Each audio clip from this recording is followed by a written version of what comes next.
Dominguez and Escalante. Essential question. How did the Dominguez and Escalante expedition contribute to Utah's history? Please pause and write the essential question.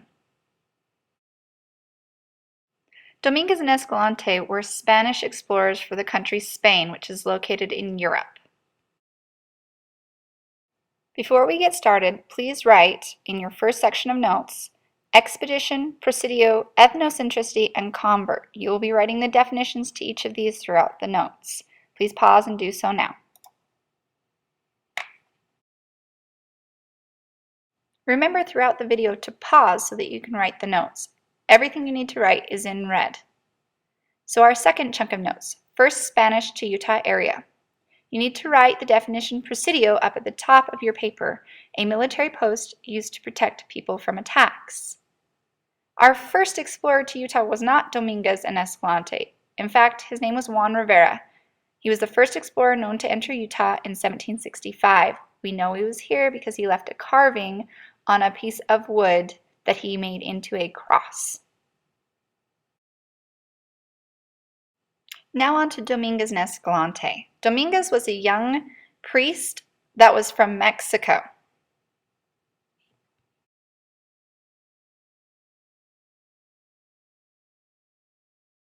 Father Escalante was a young Catholic priest, younger than Dominguez, but clearly the leader of the two in the expedition. Escalante was born and raised in Spain, but moved to Mexico in his early 20s. Chunk 3. Who went on the expedition? Well, the leaders of the expedition were Father Dominguez and Father Escalante, two Catholic priests. They also had several Ute Native American guides. They named them Sylvester and Joaquin because they could not pronounce their Native American names. Remember to pause at any time. Still chunk 3. Dominguez and Escalante were very religious, and Escalante kept a written journal of the trip. He wrote down everything that went on each and every single day.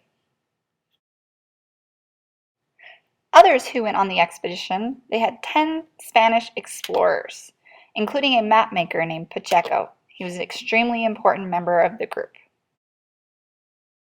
These 10 explorers were not religious at all, and Escalante spends most of his journal complaining about how the others are not good religious examples for the Native Americans.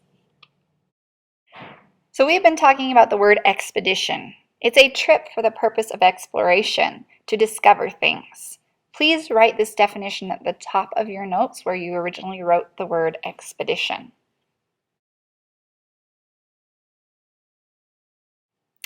Remember we talked about the map maker?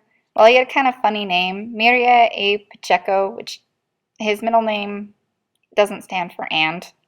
This is the map that he made. It's kind of hard to read, but this is the original copy of it.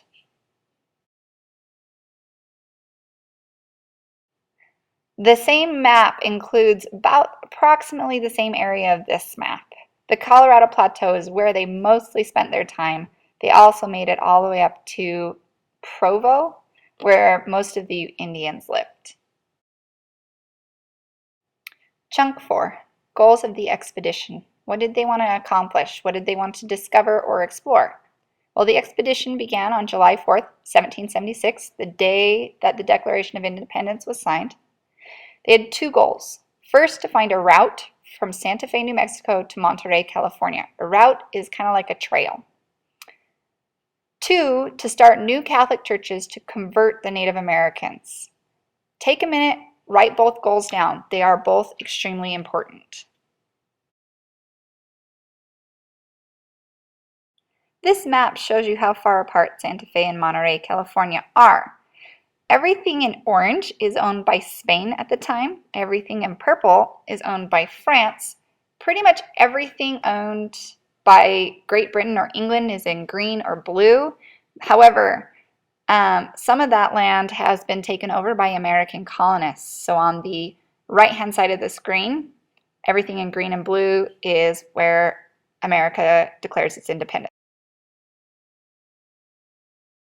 Now we talked about how Dominguez and Escalante wanted to convert Native Americans. To convert means to change, in this case, to change someone's religion. So they wanted Native Americans to become Catholic. Chunk 5. Where did they explore? Well, they made the trip or the expedition in 3 parts or stages. This map kind of shows you their trail or where they traveled. It encompasses all of the Navajo region and a lot of the Ute region. They don't encounter a lot of Navajo, but they do encounter a lot of Ute Native Americans. So the very first stage of their trip, they travel north through Colorado away from the Grand Canyon because they can't cross it. They cross into Utah by the city Jensen, and they explore the surrounding lakes and found every Native American they met very friendly. As you can see, they kind of traveled really all in Ute domain. Yes, it crosses over into where the Navajo were living at the time, but as you can see, the Ute domain or the Ute area and their hunting grounds was very large, so they encountered quite a few Utes, and this helped them having Ute guides. They also made it all the way up to Utah Valley where Provo is. They loved it there. They met with the Native Americans. They promised to come back and set up a church the next year. However, they never make it back, and we're going to talk about why.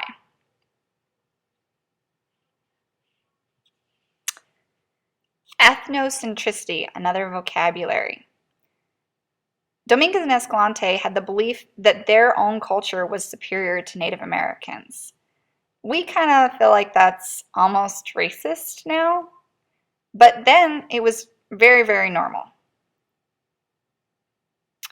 The second stage of their trip, after leaving Utah Valley, they turned south towards Cedar City and St. George. Things don't go so well at this point. It gets cold, they run out of food.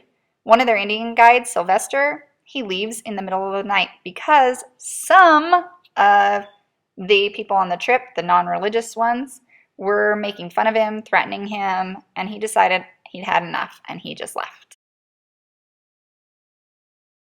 When Sylvester left, they had to make a decision. Did they keep going or turn around and go back? They decide to turn around and go back to Santa Fe.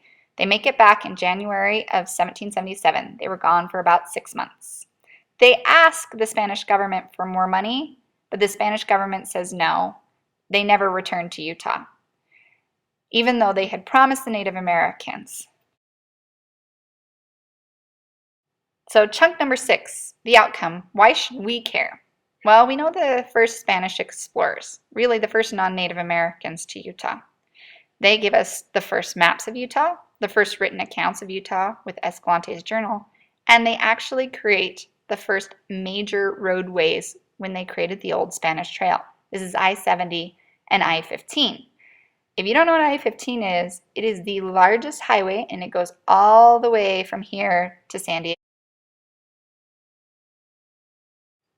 This shows you where in Utah both interstate or I-70 is and interstate or I-15 are. I-15 is the most traveled road from here to California. Most people take it when they go on vacation. It's where you take to go to Disneyland or you go to the beach.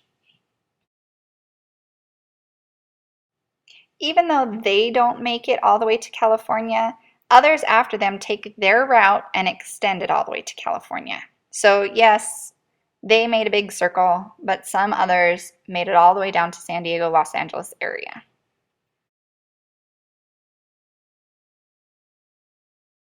Still chunk 6, the outcome, why should we care? Well, the Spanish never settled in Utah, but they had a huge influence on the settlement of Utah.